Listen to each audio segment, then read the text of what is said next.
even though Hathaway has faded from being used as a regular term today, I feel like we really need to name and shame the folks who contributed to it being a reality. Never mind if what they had to say was, true or not, because of how much it affected poor Annie's career and reputation. Starting off with the trouble with the 2011 Oscars, which was infamously hosted by Anne and James Franco, well, it started well before showtime. The messy showcase has gone down in history as one of the worst Academy Award ceremonies of all time. Not the worst, but it's up there. When it came time to film stuff for the show ahead of time, Anne showed up ready to play, she was committed 110%, and James was described as being a great guy, but looked like he just woke up for a nap. Somebody described it as, you're showing up to a tennis court, one person decided that they were going to play in the US Open, the other one just wanted to play in jeans and maybe hit a couple of balls. A source who wrote for the live telecast says that he remembers hearing that the friction started when Anne decided to offer James Franco a stray acting note during rehearsals. She was like, hey, maybe you should try that. And he was like, don't tell me how to be funny. Yeah, it's no surprise they never cemented any kind of bond. Watching it was like the world's most uncomfortable blind date between the cool stoner kid and the adorable theater camp cheerleader. Apparently they've,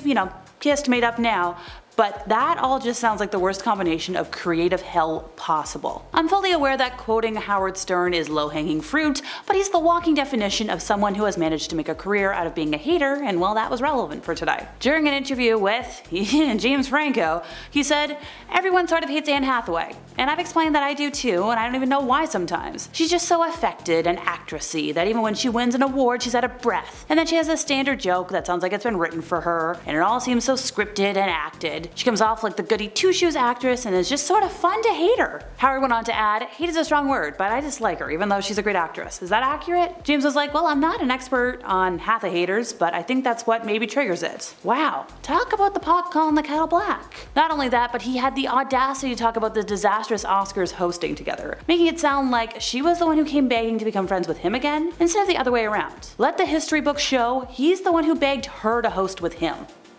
In the years leading up to Judd Apatow's Knocked Up, Anne Hathaway had proven herself to be one of the industry's most exciting rising stars. Seeing as before this she'd done Brokeback Mountain, Devil Wears Prada, Princess Diaries, she was becoming more and more sought after by the minute. Her prowess, her undeniable charm, they captivated this director's attention, and he was like, I think she's the perfect lead for my rom-com. But she backed out last minute after part of the script was like, not meshing with her. This was the scene that depicted a woman explicitly giving birth, and Anne was like, I think this is unnecessary to the storyline. In her own words, I turned down Knocked Up because it was going to show a vagina. Not mine, but somebody else's, and I didn't believe that it was necessary to the story. Now, yes, the director did say there's no bad blood now, but apparently back in the day that wasn't the case. Leaving a director scrambling last minute isn't the girl boss move Anne thought it was, and it only added to her diva reputation, which I'll touch on more in a moment. Looking back, movies like Knocked Up were kind of like the epitome of early 2000s romantic comedies that were very much a product of the times. And while a lot of folks still appreciate such films, yeah, you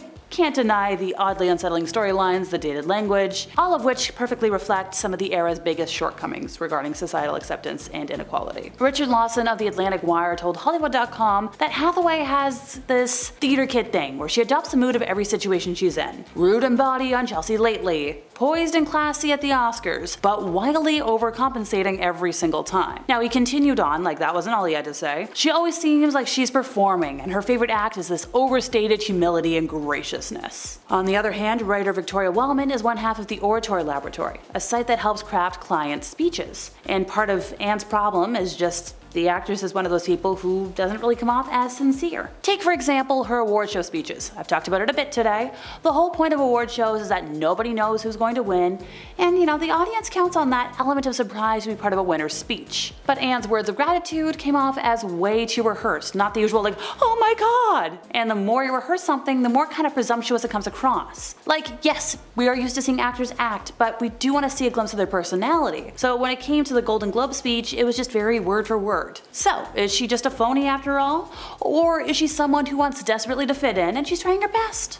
I'll let you decide in the comments. I don't think Matt Lauer is on the top of anybody's most liked list these days, and it's pretty obvious why. But hey, back in the day when this man was still employed on the Today Show, he had a pretty icky interaction with Annie that needs to be noted. So, 2012, Anne's on a press tour for Les Mis, and a photographer crouched down as she got out of a car and he got an upskirt photo, which was a horrifically sleazy thing for this pap to do. But then Anne was a guest on Today and Matt was like, That's a you problem. Specifically, he opened it with like, nice to see you, and then seen a lot of you lately.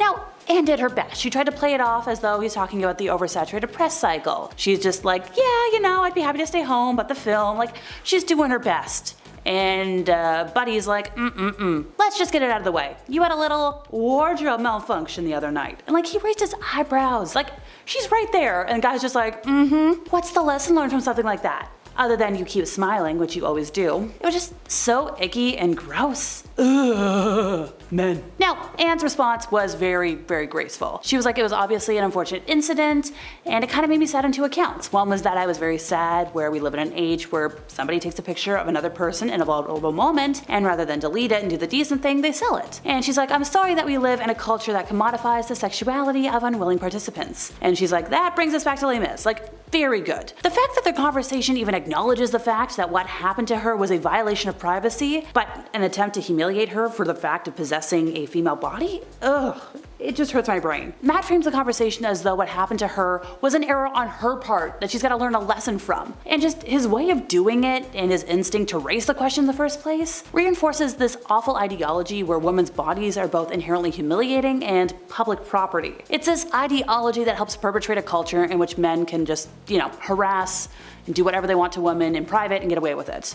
And well, now that we know about Matt, I'm not surprised. Anne has had a couple of other stories come out about her supposed diva behavior, by the way. For one instance, she reportedly sent a list of demands before agreeing to attend the Pink Party Gala, which was a cancer research charity event. According to Radar Online, an email to those working the gala says her team was getting really concerned that people would try to approach her for photos and autographs. Now, they've said like other celebrities who would be attending didn't make those kinds of demands. One source told In Touch that everybody was asked to not talk to her. And apparently the event staff was like, yeah, I know in the past our hosts have mingled at the party, but everybody's different and we want to respect her space. And sure, people respected her space, but it seemed like she still wasn't having a good time. The source revealed she was so rude and acted like a bitch to a couple of people that she did speak to.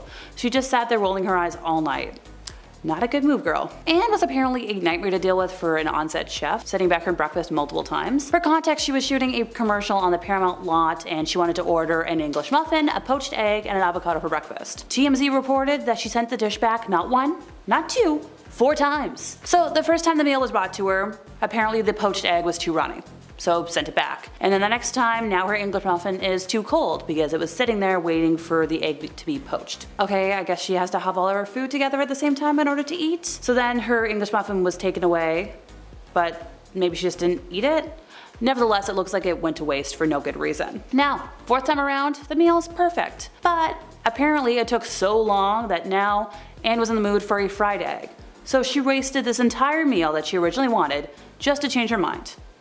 Not it. I don't like wasting food. So I know I've mentioned a couple of other journalists earlier today, but then there's still some notable ones that have also had some things to say about Anne, such as Anne Friedman, pun not intended, who is well known for being an incredible journalist. This one stood out to me. She took a poll amongst peers about their opinions on Anne, and the results were not nice. She's that theater kid with good intentions, but secretly annoys the shit out of you. You want to be excited for her, and like you are, but deep down you're just rolling your eyes. And also, I think someone told her she was America's sweetheart and she believed it. One friend in particular placed Annie in the category of really affected drama queens, saying I can imagine her non-ironically yelling acting. In other words, she's always on stage, always calculated, not someone whom you'd want to party with or share your deepest secrets. You can't trust her, that's not good. So way back before Margot Robbie was in the conversation to become the iconic Barbie we all know and love today, Anne was announced as being attached to the project, but then got ditched when it transferred from Sony to Warner. I wonder what the execs at Warner had against her.